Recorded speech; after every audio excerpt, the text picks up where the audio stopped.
listening to a Bored to Death Mandocast, talking all things Star Wars in easily digestible chunks.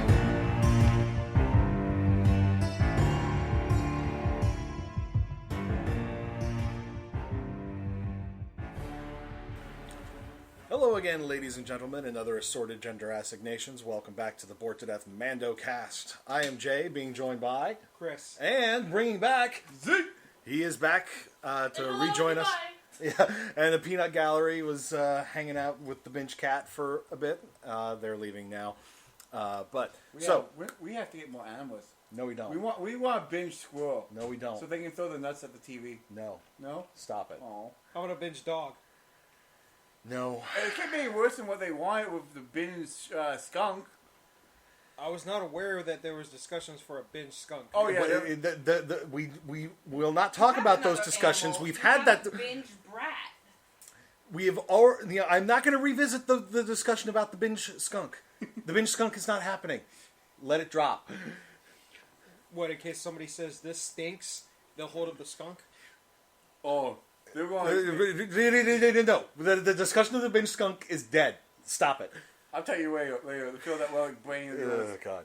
So, Star Wars: The Bad Batch. Zeke, you have caught up, and I know you had a certain opinion about last episode with Decommissioned. Oh God, they're fucking my boy. Why, Wrecker? Oh my God! And the fact they left it, like, I'm used to cliffhangers. I watch anime for a living. I'm used to cliffhangers. For a living? Yeah, well, I mean, I live off of anime, so why not? Oh, you live off of anime. Yes. Yeah, he needs it injected directly into his veins. Yeah, okay. we have replaced Mountain Dew for something else, so, you know. This is true. You replace one drug with another drug. It's how it works. Yes. One addiction with another. Mm-hmm. But, seriously, they left it on that. Yeah, they left it with the fact that with a good some other mysterious figure involved in Jay, things. did you tell him what the joke that I did? No, I have not. Go ahead. I said any more hits to the head, he's gonna end up being like Chris Benoit. Oh, God damn it! It's still, it's still just like, God damn it, why? But if you don't know who Chris Benoit is, just look him up. Benoit. Yes, it's a French name. at least it wasn't as bad as them going after to get the child. I thought that was fucking hilarious. Oh, you mean Moochie? Mooch, we want you to rescue Moochie. And we're thinking the green kid's Moochie. I'm not Moochie. That Moochie. The mystical is Moochie. The Rancor. Rancor. Oh my God. Yeah, when I realized it before the characters did. When she was looking in the cage and saw something in there, I was like, "That's Moochie." I love the fact that. And then it turned out yes, and then we were just sort of like, so does this mean that we saw Moochie die in Return of the Jedi? Oh. But apparently no. The Rancor in Return of the Jedi has been named in the new canon, and it's a different Rancor. Really? It's a male Rancor, not a. Okay, because I wonder if there's a size difference between the male and female Rancors, because I don't think they've ever established that. I know that older Rancors, like ones that have lived a very long time, have grown tusks. So you can always identify which ones are like the elder Rancors, but I wonder if there's a size difference between male and female. Who knows? But yeah, it was fun seeing Wrecker fighting with Moochie. As the two of them just get tired and just like, ooh, eh. And what was it? The hunter goes, he used to be able to do something like this on a daily. Like, we're getting weaker now.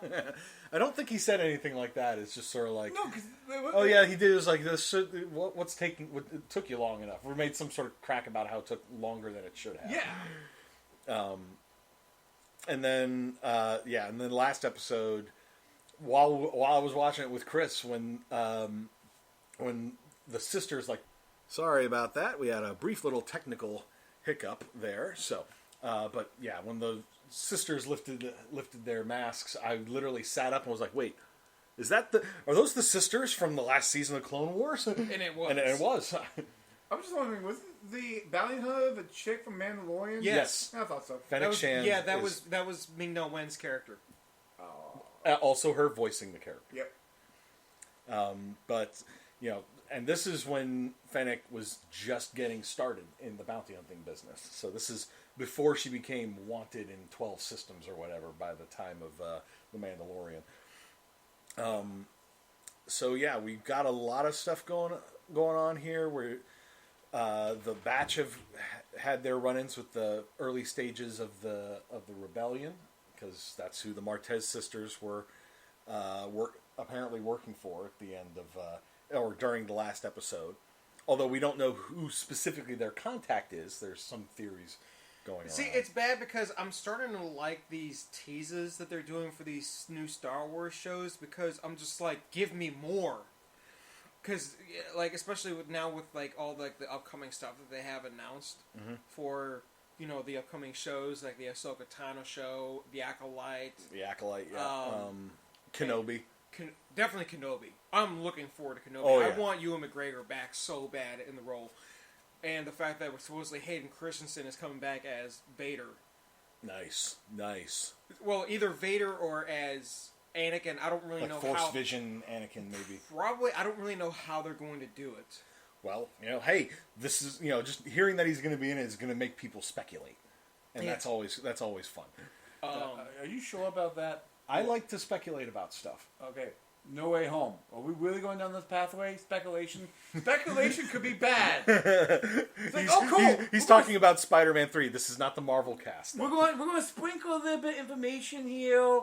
It starts out nice. Until the rabbit hole gets the size of a cradle. And you're like, oh, that'd be cool. So it'd be like that with Star Wars. Oh, I would love to see. Is that Mando? That's Mando in there. Oh, Yes, but the teases in Star Wars are nothing compared to the teases that are driving you crazy in Marvel things, which is multiverse. No. Yes. But that's for Marvel cast. This is Mandocast. I'm talking about sometimes Yep. sprinkling could be bad. You know, Yes. like when Well, they we all know because during the sequel trilogy there were so many speculations about every goddamn thing. And then people got pissed because their speculations weren't there, and thus they declared that the movies were terrible. I mean, the movies were not great. I am not going to sit here and say that they were great movies, because they weren't. Mm-hmm. I still enjoyed them, but I can enjoy bad movies. I mean, that's like me with Mario Brothers. Mario Brothers. Look, there was only, 3 games out at the time?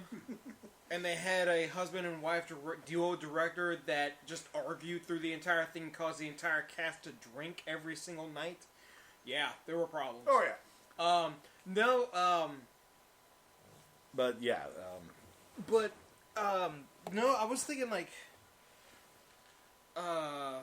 movies. Damn, I just lost my train of thought on that. No problem. See, that's how bad the movie was. Mario, my brain just went no. No, I was thinking of another one. Oh, Transformers 5, The Last Night.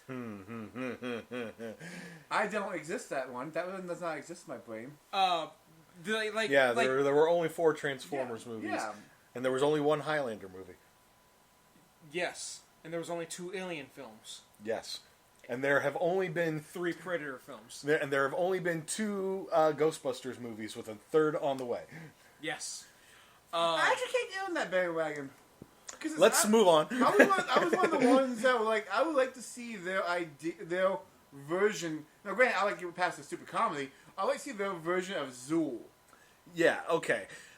I do admit, the movie, I will admit, the Ghostbusters Answer to the Call was not great. I still enjoyed it, but even I recognize it had some serious flaws. Oh, yeah. I just want to see what the Zool looked like. Yeah. But, Probably alas. Probably the same. I know what it looked like. Magic Mike, but ghost form. No. Anyway. Star Wars! So. If we're going to make Star Wars, Magic Mike and Blue Ghost form? Stop it. Stop trying to make Magic Mike and Ghost Form a thing. It's not a thing. It's not going to be a thing. Hashtag Magic Mike Ghost form. No, stop it. Keep him off the Facebook page. He doesn't have the password for the... That's what I'm saying. Keep him off of it. He doesn't have the password for the Twitter page either. I thought the password's 1, 2, 3, 4. 5. No, that's my luggage. Oh, god damn it. Spaceballs. Yes. But yeah, there's been some speculation about who the Martez sisters were talking to at the end of the last episode. We had our theories. Kenobi being one of them. Well, yeah, because it was the white outfit. Mm-hmm. I personally think it is Mon Mothma, who we know is by the time of the Battle of Yavin a very major member of the rebellion sort of leadership. And in the old canon, in Legends continuity, she ended up becoming head of state for the New Republic for several books. But at any rate, we don't know who that character is. Could be Kenobi, could be Mon Mothma. It could be a shadow. That's all I saw. I don't know who anybody was. Well, that's because you're not as big a Star Wars nerd as me, and definitely not as big a Star Wars nerd as Chris. What if it was Thrawn? I kind of doubt that. There's only one that I would like to see, but he's a Sith, and I don't think he's canon anymore. Who? The guy who negated the Force. He would negate a whole planet of Darth Nihilus? Oh, I know who you're talking about from Knights of the Old Republic. Yeah, I think they retconned him. He doesn't exist anymore. Well, no, supposedly that the story from Knights of the Old Republic is still considered canon because it takes place 300 years before Episode 1. Well, way long before that. Yeah, I heard 300, and then I also heard 1,000. I think it's the latter, 1,000. Because it is that guy much would be older. cool to see. And the Force no longer exists here. Yeah, I forget who that character is. He was basically a Force vampire. He could literally suck the Force energy out of something, and because he knew there was a trap waiting for him on this one planet, he was like, nope, and then sucked all the Force energy off the planet to the point where the planet just completely died. Yeah. He's OP as fuck. Yep. That's why I know him. Well, this was like the Sith Trinity from that time period, because it was him and two other ones. And Darth Bane came later, correct? Yeah, because if I remember correctly, I think Darth Bane is the one who instituted the rule of two, right? Yeah. Okay. And I think, if I remember correctly, I think he was also Palpatine's master. I thought Palpatine's master was Darth Plagueis. He may have been. I don't remember when. It's just because they throw these names out there and don't always give us timeline context on them. We're left to speculate a lot of the time. Well, like I said, I think a lot of it just comes from Knights of the Old Republic, because I know. But we know that Darth Bane is canon in Disney continuity. Well, yeah, we have the Netflix season of Clone Wars to thank for that because of Yoda's little vision quest that he goes on in the last few episodes of that. And it was really cool who they got to voice. Mark Hamill. Yep. Which raises which I'm sure there have been all sorts of fanfics probably speculating about that, because people love to do that. It's like, this person looks like is played by the same character, is played by the same actor, so therefore they're the same person. Well, here's the thing though, I didn't know it was Mark Hamill's voice till I read about it well after I saw the episode. Mm-hmm. And when I told Rude about it, he was like, "That was Mark Hamill? Yeah. He killed that role, man." Mm-hmm. But so this episode of Bad Batch is called Battle Scars. It says, as they traverse a decommissioned medical facility, the Batch encounter an unexpected threat. You didn't read it in the voice. Oh, you want me to do the voice? There's a voice now? As they traverse a decommissioned medical facility, the Batch encounter an unexpected threat. You're the news guy. Yeah, the Clone Wars propaganda voice. Hey, that's what made the show work so well also. Yes. They made it sound like a 1940s newsreel. But the thing is with Bad Batch, literally any character, anything could happen, because this is in like the Wild West of the timeline, where we don't know a whole lot of what went on. Is it wrong that I'm kind of hoping that they run into Han Solo at some point in time? If they were gonna do it, it would have been last episode when they were on Corellia. Yeah, they should have thrown that in. But, I'm fine with them not doing that. In fact, I would kind of prefer they don't just keep throwing characters that we already know in there. It's like, yeah, it's kind of cool to see the faces turning up again, but you've got an entire galaxy to play with. Why do we have to keep running into the exact same people over and over again? Ooh, I know why. Fan service? Because the Disney overlords think if you see a face, they're making you happy. Oh, when the fans geek out, I make money. You both have a point. That said, there is one character that I still want to see show up in Bad Batch. Who? Hondo. And in Mandalorian also. I mean, if he were to show up in Mandalorian, I would be so goddamn happy. But I will take him here in the Bad Batch because, come on, it's the perfect time period, kind of thing.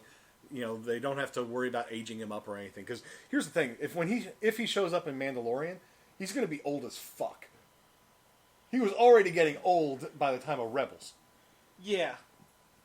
He's going to be like decrepit and like having to use like a cane to get around, and he'll be like, but his mind is still sharp. Oh yeah, that's going to be the thing. The mind is still sharp, but the body is starting to get old. That's what he does. What Yoda does. Use the Force to stay young. Hondo doesn't have the Force. He was a pirate. Yeah, Smuggler. Close enough. Yeah, I mean, there's a little bit of overlap between the two. Yeah, but at any rate, so Bad Batch. We'll see what's going to happen in this episode, but that wraps up this little intro. Let's see what job this group of rogue mercenaries takes this time. Yep. So we'll see you after the episode.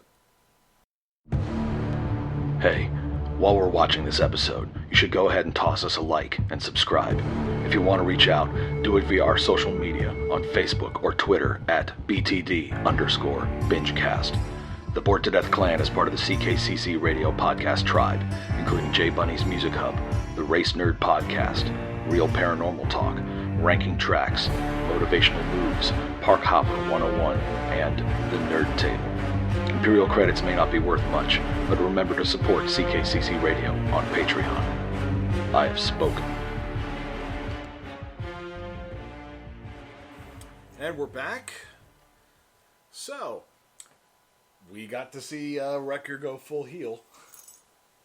They'd been teasing it for a few episodes, and it finally reached its point in this episode. So, start with, Batch has been running some jobs, more jobs for Sid, and like a good, not mafia, mob lord. Yep. Like a good mob mob boss, yeah. There was some behind the scenes action that she didn't bother telling anybody. It's like, yeah, you're racking up a debt. You've got your docking fees, you've got your equipment rentals, you've got your fuel costs, you've got the snacks that Wrecker and Omega buy after every mission. Okay, that one is. It's like they're buying tubs of popcorn. That was their own fault on that one. What? That was their own fault on that one. That's true, because it's just like that wasn't part of they the were just point. charging it to Sid's tab. It's the equivalent of grabbing a beer after work. Yeah, except there's a tab that they've been running up, and Sid basically tells them, you've got to come up with a big score if you want to wipe out this debt. I think she's just butthurt from the battle droid not being. Yeah, I think there's an element of that to it, but she also recognizes these are capable people that I want to keep working for me. I need to give them basically put them under a debt that they can't ever work off. And that's why I thought mafia boss. Well, yes. But while this is happening, there's this hooded figure that's wandered into the bar that's watching the batch. Is it a bounty hunter? Nope, it's Rex. Yeah, but I said it was. I was like Altair. Yeah, because the way the hood looks. Well, when we sat at the corner table where those two guys, who we've seen in a couple of the episodes previously. They were like, "Hey, you're sitting in my seat. Get out of my seat." We don't take kind of your kind in these here parts. Oh, shut up. And then there's some shooting. No actual deaths or anything, but the barflies go running, and then Rex pulls the hood off, and it turns out that's who the Martez sisters were talking to last episode. So we got that question answered right away. We still don't have one of the only other major sort of questions in the series right now is what's the deal with Omega, which is going to be something that we're probably not going to find out till the end game of the season. And who hired Fennec Shand? But I'm pretty sure the answer to that one is the Kaminoans, the cloners, So, but Rex, just catching up with the batch. Basically, it's like I heard from the Martez sisters, about this rogue batch of clones and where I could find you. So I came to touch bases, and then he finds out that the batch still has their chips in their heads, mostly because Wrecker is complaining of the headache. Yeah. He didn't like that one so much. Yeah, and Rex was literally about to draw iron on It's him. like, you still have your inhibitor chips? Yeah, they haven't really done anything. Yeah, and they're like, because of our deviancy, It's funny because I don't recall them mentioning crosshairs to him. He did. Yeah, they did. It's like they said the crosshairs don't work on us except for crosshair. But crosshairs don't work on us except for crosshair. Whatever. That was, You know what I meant. Stop it. I was like, wow, did he just really say the crosshairs didn't work on the crosshairs? Shut up. Anyway, and Rex basically says until those chips are removed, you are a threat to everybody around you. And so then he takes them to Bracca. You might, if you've played Jedi Fallen Order, then you remember Bracca. It's where the game opened up with your little tutorial level to teach you everything you need to know about how to... And started off with that really cool song by that Mongolian band, The Who. Yeah. But so they go to Bracca because there are some Jedi cruisers there, the predecessors to the Star Destroyers. And he basically says, I got my chip removed in a med bay on a Jedi cruiser just like that one. And they have to keep a low profile because the whole planet is run by the Scrappers Guild. And so they get there, not without a little bit of incident, because there's a trash monster there. It's the same one from the Death Star in the original Star Wars. I get the impression that you get those things basically anywhere where there's trash. See, the real question is, how do they get there? I assume they're like small little like parasites that just sort of get in there, and then it's just sort of like they find the trash compactors or whatever, and they're just like, yum. And then they just get bigger. And bigger and bigger. Yep. So they have a brief run-in with one of those, just a little thing to drag out the episode a bit. They find the medical... Well, they didn't do the thing I thought was going to happen. Which is what? When he went down, I thought, and he hit his head.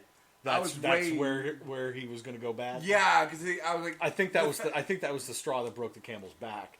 Because he went down and he went back up like a bungee cord. Yeah, they were cracked the back of his We head. should explain they had to like climb, crawl across a rope over a breach or like a big like rift in the ship with the pool of slime basically at the bottom where the monster was.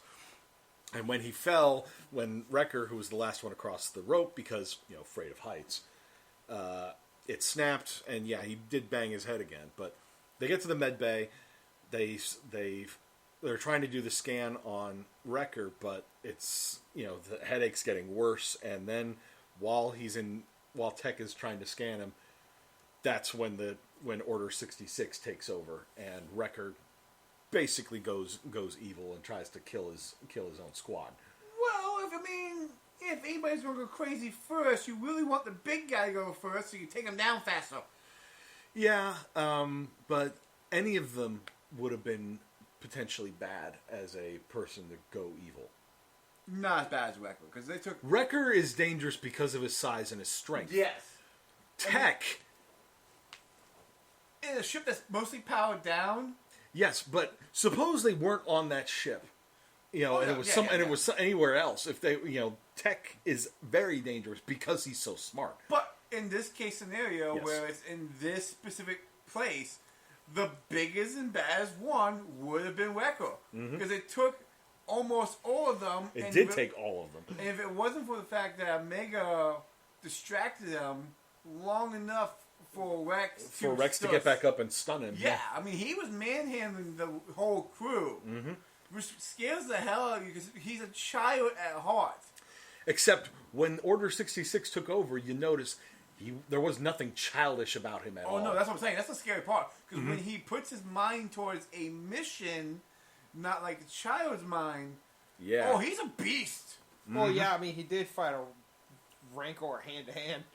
It was an adolescent Rancor. It was still a goddamn Rancor. This is true. We saw that Rancor take that dragon thing down with and that thing was twice its size. Oh, yeah. The thing tried to take off flying. He just grabbed it by the tail and then just whip cracked it. and then Wrecker saw it and was just like, "Oh boy!" I've been waiting for something like this. Wham! They wham, literally wham, fought each other to the point where they both fell asleep. Yeah, but Wrecker stayed on his feet longer, so he won. But I did like how when Bib Fortuna took Moochie away at the end of that episode, Wrecker and Omega were like, "Bye, Moochie," and Moochie turns back and is like, "Ah." So since he fell on top of Moochie, does that mean he won by pinfall? Yes. Hey, Roman Reigns, you found. You skipped over the funny part in the episode though. What? Where Tech looks around and says, "I don't think this is very sanitary anymore." I don't think this is a very sterile facility. And Rex is like, "Would you prefer to go to the ones on Camino? This will do nicely." Tech immediately revises his opinion. But yeah, Wrecker stalking this derelict cruiser, trying to kill his own brothers. Yeah, and trying to kill Omega. It's like consorting with traitors makes is treason, and he literally had the gun and was. You could tell he was on the verge of firing. He even said the line, "Good soldiers follow orders." Well, that only happens when he started fighting even harder because he hesitated. Well, he was hesitating towards the end. That's why he said. And then it was like the chip was like, "You're hesitating. Good soldiers follow orders." And then Rex stunned him. And it took Wrecker a little bit to come out of anesthesia or whatever from his procedure. But when he did, he was back to normal, and he was all apologetic and everything to Omega. It's just like, I couldn't stop myself. I wasn't in control. But then she gave him the little things of popcorn. And the little caramel corns or whatever the hell they are. And all was good in the end. Yeah, they were all happy. The rest of the batch got their chips removed. So they all sport matching scars on their heads now. They parted ways with Rex, who basically is like, yeah, he's working with the rebellion. He invited the batch to come along, and Hunter was just like, yeah, I would, but I've got to think about what's best for my squad. I'm still trying to figure out what that is, but he did notice, but Rex did sort of notice that they were very protective of Omega, and so he's just like, yeah, I can. He could tell. Yeah, I respect your decision. It's like if you ever need my help, you know how to get in touch with me. And Hunter was like, same thing goes. If you're ever in a bind, you know how to reach us. So it makes you wonder if we're going to have a team up towards the end. I imagine that we probably will, because Crosshair is still out there. We got to find out what's going on with Crosshair and his elite squad. He's gonna get stunned and hopefully get back to normal. Yeah, and they'll drag him into a medical facility on Camino probably to get the chip removed, and then. If it's still there. What? Well, Camino. No, I'm not saying there. I'm saying they'll take him to a medical bay. It doesn't necessarily have to be the one on Bracca. It could be the one on Camino. Could be one on a different ship somewhere. But at the end of the episode, as they're parting ways, a couple of the Scrappers Guild spotted the batch, and they were just sort of like, we've got some rogue clones here. Notify the Empire. And it's like, well, shit. Yeah, damn it.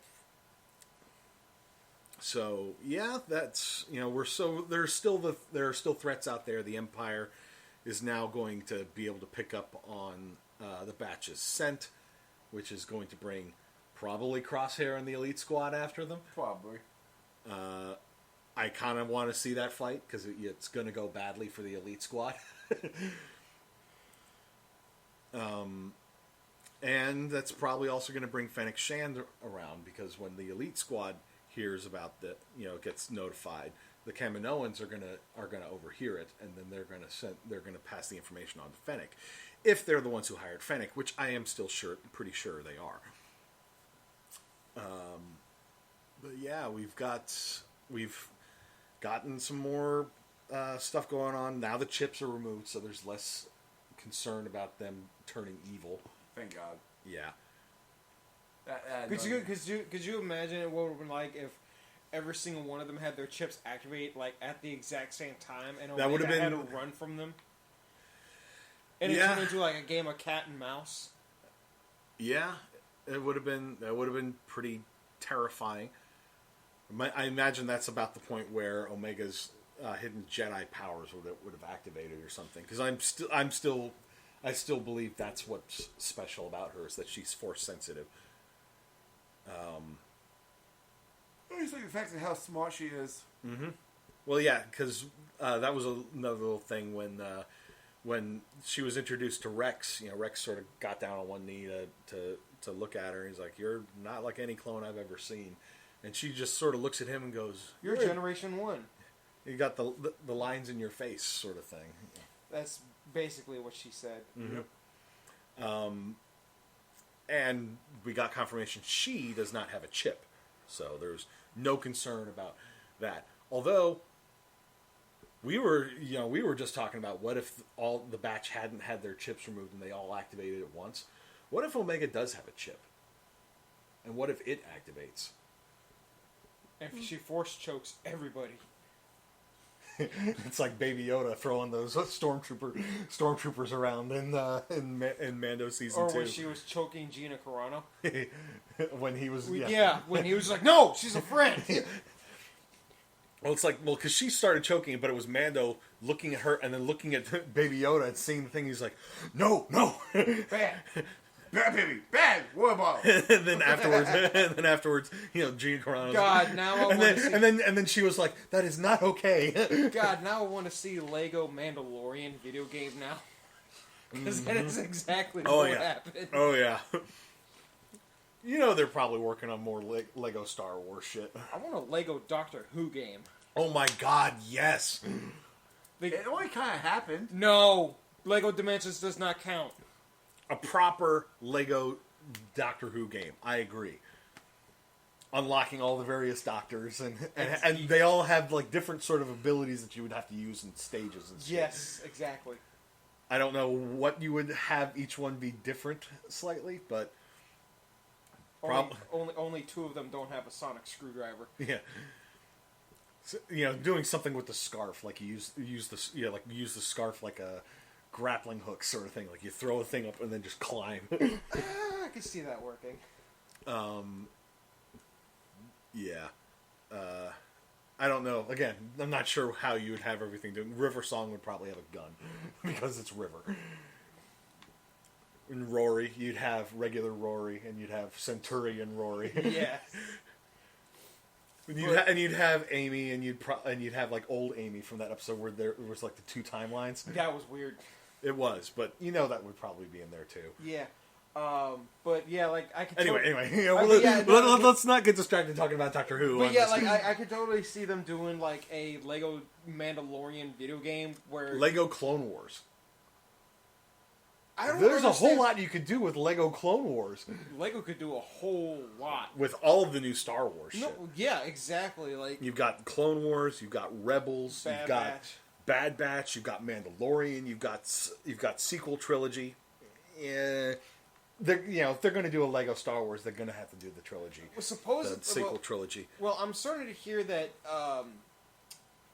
the guy on YouTube that I've sent you like a couple of his videos, I think, of YouTube where he talks about Star Wars news. Mm.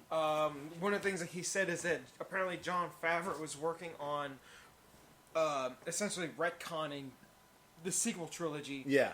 You've mentioned this before, and it's like, I want to believe that, but until I actually see it happen, I don't believe it will. Well, from what I'm hearing is that one of the things that the person that he's going to establish as to who destroys the Jedi Temple that Luke started is not going to be Ben Solo. It's going to be another character who I think was an established character in terms of like the Star Wars legend, because he and Filoni want to bring in more Star Wars Legends characters into the new universe. I think I know the Kip Duran. No. Oh. It's a female one. Oh. But I can't remember the name of the character. That's the problem. I'm trying to remember female characters from the Legends continuity of that time period. Only ones that really come to mind are Jaina Solo, which, she's not the one who turns to evil. It was Jason. It was Jason. Her I know twin. It was her brother. And the only other female one that I can remember off the top of my head is Tenno Ka.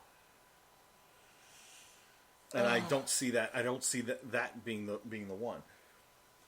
I'm gonna have to. Tenno Ka could be a bit of a could be a bit stiff, but she was a good person underneath it all. But that's all stuff from Legends continuity. There's way too much there for me to keep track of. But that's something we could put into a Ramblecast, just talking like how we'd retcon the sequel trilogy if we were in charge of it, kind of thing, and talk about whatever the rumors are that Filoni and Favreau are working on. But, and look, they already are doing a Star Wars Skywalker saga for Lego. Yeah, that's why I pulled it up. Yep, Zeke was just flipping through the Xbox store, and it's still hasn't been released yet, but it is in development. That one's been in the back, but it was supposed to be released, I think, last year, but then it hit a snag. Probably the pandemic.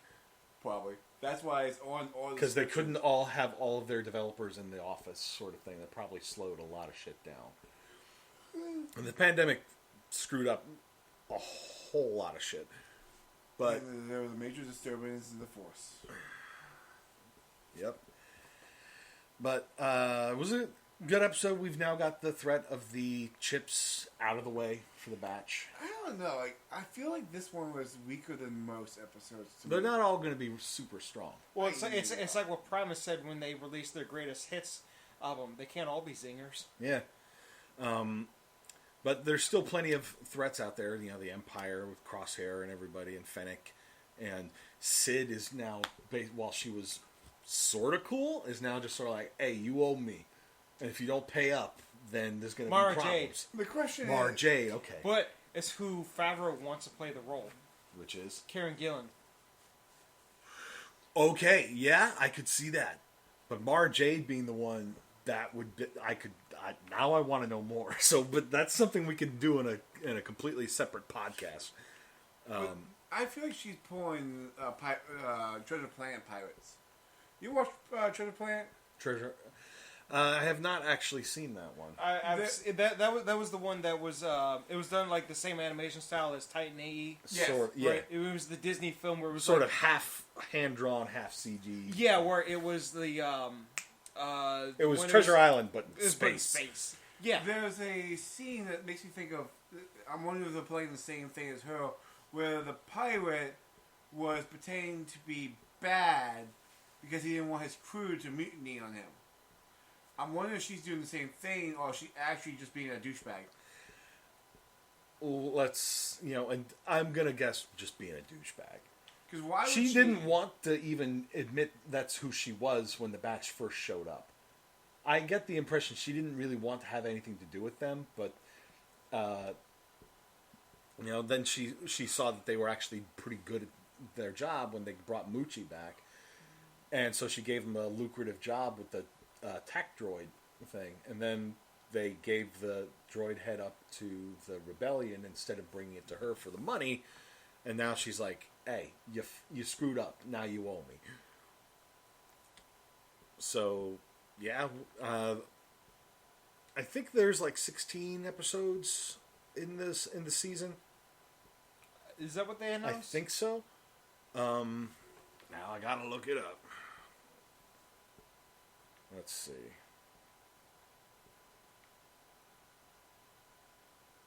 How many episodes? Please hold while we play some kind of music in the background.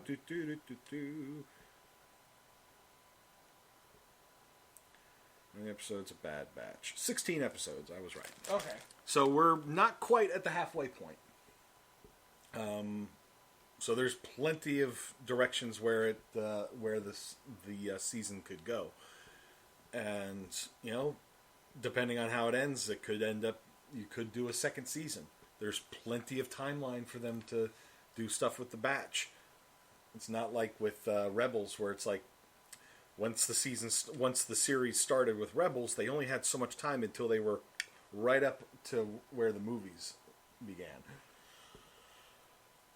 I mean, I can see them. Rogue One. I mean, I can kind of see them like not really being involved in the events of Rogue One, but them basically saying, "Okay, well, this is happening over here, but we need to go here." Right. And again, it's like I don't necessarily have a problem with them bringing familiar characters and locations in, but at the same time, you've got the entire galaxy. Why, we don't need to just see the same places over and over and over and over again. So we don't need to Tatooine, yes, I understand Tatooine is like the nexus point of the Star Wars universe. I'm showing you that video when we're done. Which one? The Loki video. Just so you can see, because you're saying the same thing again, and Disney masterminds are going to get money when they see a place that we've already been to. That's what they're doing. I get that, but I just feel there are more storytelling opportunities by going to other planets. Yeah, but here's a problem. That's it bothers me as a writer. See, you're thinking this as a writer. They don't want to pay people to make up new locations. They have the universe over there. But that universe we don't want. We want this location over here. We want to go back to Tatooine. Again, Tatooine is like the nexus point thing. I accept that Tatooine is always going to... Everyone's going to end up going to Tatooine at some point. Like in the case of Mandalorian, when he gets told, a Mandalorian was spotted on Tatooine, he was like, okay, I have to go there now. Go back there. Or go back there, and he had to do it, and it ended up working out for the best. He got to kill a crate dragon. And we're going to go back to Tatooine later this year when Book of Boba Fett comes out. Because he's taking over Jabba's empire. Or syndicate, rather. But, yeah. Like I said, Tatooine is just like the nexus point of all timelines in the Star Wars universe. But, it's like we don't need to just keep going back to the same planets over and over again. Not that I necessarily have a problem with it, but... Be a little bit more flexible with your storytelling, guys. Come on. Nope, ain't gonna happen. Sorry, bud. Shut up. You're stuck with the same plans you've seen. No! This is destiny! No! This is destiny! We're gonna go to the same 3 plans we have! And no. then we're gonna nuke one. No, Jedi make their own fate. But yeah, it was a good episode. Or decent episode. Yeah, like you said, it was a little bit weak, but it was a necessary plot point. I know why they did it. It's Pirates 2 logic, is what I call it. Pirates of the Caribbean 1, good. Pirates of the Caribbean 3, good. 2 was a bridge for 1 and 3. That's what's happening here. We got our plot device. Yep. We got our main we got through part 1 of the trilogy, as it were, with the opening, the whole first 6 episodes. They were focused on the Bad Batch and the chips and using the one getting them into mercenary work sort of stuff. Yeah. And now we have the episode that's going to be bridging the things together. It's like notify the rebel. Notify the Empire. Yeah. It's like, oh well, shit's about to get sideways now. That's your bridge episode. Yep. It was a necessary step in the road. That's why I felt it was kind of weak. It's like, hey, here's Rex. That's going to be your MacGuffin. And yes, I know big words. Do you know what a MacGuffin actually is? It's a plot device. I wasn't asking you. Well, I know you know what a MacGuffin is. And we said it at the same time. No. I gotta explain this. The first time I heard the word MacGuffin, it was when Nostalgia Critic, Linkara, and Spoonie all joined together to review Uwe Boll's Alone in the Dark film. And you see one of the characters injecting himself with something, and you hear one of them say, that's good, MacGuffin. Yeah. And for the longest time, I was like, what the hell's MacGuffin? I even looked over at my brother at the time. I was like, do you know what that is? He's like, I don't know. Yes, it's a device you use for hunting lions in the Scottish Highlands. Okay. No, that's actually like Hitchcock is the guy that sort of coined the term, I believe, and he, I've seen an interview where he sort of explained like how he sort of heard it. It was like, like saw some guy, saw some sort of device or whatever, and asked like, what's that? And the guy explained it's a MacGuffin. It's like, well, MacGuffin's used for hunting lions in the Scottish Highlands or whatever animal it is, and the other person replies with, but there are no lions in the Scottish Highlands, and well, then that's no MacGuffin. But so yes, it's a MacGuffin thing with Rex being there. It was sort of them hooking back up with that, giving them that link to sort of get in with the rebellion if that's where they decide to go. But yeah, the Batch still have other things that they want to do. They're like, yeah, maybe we'll join your rebellion, but we gotta kind of figure out our own thing first. Like, I could see them being a mercenary group, taking the odd job here and there, since they're experienced soldiers. Mm-hmm. Well, first thing they're going to do when they land on the feast, go get their brother back. Get Crosshair back. They'll get Crosshair back. They'll remove his chip. He'll be back to normal. He'll do something to redeem himself, and then he'll die. That's how it always works. Background for character for death. Yes, redemption equals death, especially in the Star Wars universe. So the question is, does redemption equal death over red shirt equal death? Which one dies most? Red shirts, because there's more of them. Yeah, that's true. By sheer quantity, the red shirts come on top. But we've seen people, evil characters get redeemed in Star Wars and then pretty quickly die shortly after.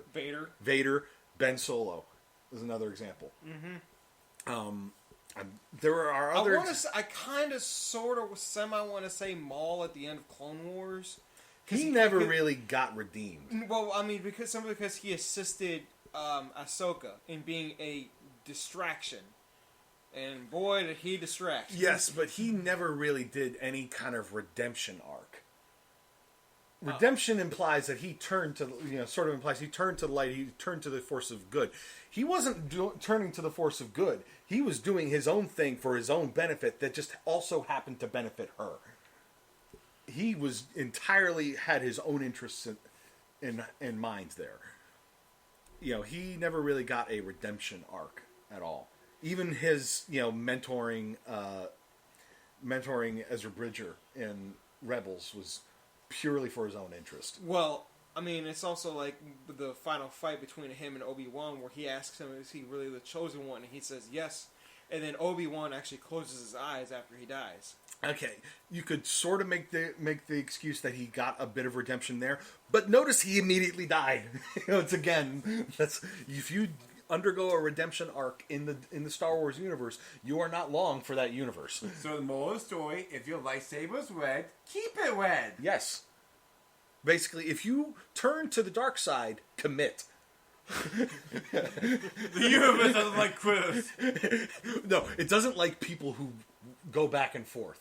It's like you're either good, and it's like if you're good and you turn to evil, guess what? You should stay there, because if you try to swing back, then the universe can be like, hey, no, dead. That's the lesson to take from this. If you turn to the dark side, commit. Commit to the cookies. Yes, kill the younglings and burn all the worlds in your path. Remember, they're not younglings; they're sunflowers. I still remember that meme of Hayden that somebody made of Hayden Christensen, where he was just like, "Yeah, the kids on the set just pissed me off, so I just started swinging, and George just kept filming." But yeah, so I think we're starting to get into rambling territory now. We've had some decent discussion. Well, okay. So put it in short, it was an okay episode. Granted, we got a little bit more development in terms of like the whole chip thing, and we got to see Rex team up with the Bad Batch, and everybody's got their chips out, so we're all cool. So no more headaches. Yeah, no more like actual physical headaches. There'll be other metaphorical headaches later, because things never go smoothly, for the protagonists. They never do. It was, but like Zeke said, it was a bridge episode to get from one part of the time of the plot line to the next step. Yep. Don't we call that a filler episode almost? Not quite. Filler episodes don't always advance the plot. This one did. Oh, okay. Because the chips got removed. That's a pretty big plot point. Yeah, I wasn't sure how soon they were going to be getting the chips removed. Yeah, I wasn't expecting that to happen either, but as soon as Rex showed up and then found out about the headaches and got all nervous about it, and then I was just like, so they're going to a decommissioned medical facility, an unexpected threat. I think I know what's going to happen. But yeah, pretty decent episode. We'll be back next week to see where things go from here. But anything else you guys can think to add before we wrap this up? Nope. All right. Nope. So, for Chris and Zeke, I am Jay, and we will see you next week. Thanks for listening to Abort to Death Mandocast. Be sure to check out all the Star Wars content on Disney Plus and give us a like and subscribe. This is the way.